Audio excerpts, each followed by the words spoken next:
Good afternoon, I'm Liz Reyes. And I'm Lauren McCoy. Breaking news, a second juvenile suspect has been arrested in the armed carjacking of Orleans District Attorney Jason Williams. That 16-year-old suspect is the third teen to get arrested in the carjacking. David Jones has more.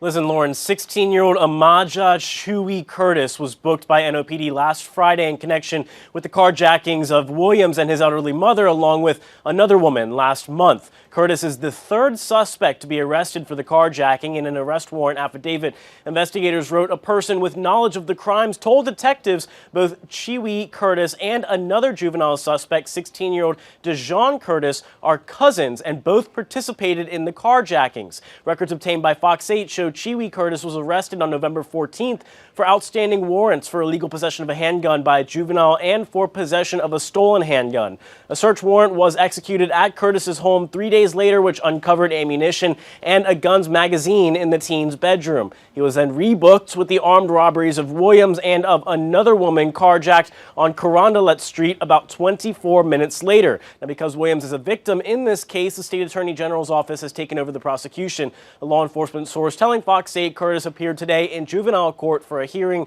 which had been triggered by an AG filing to transfer the case against the two juveniles to adult court. The third suspect, 18-year-old Ahmad Seals, already is being prosecuted as an adult.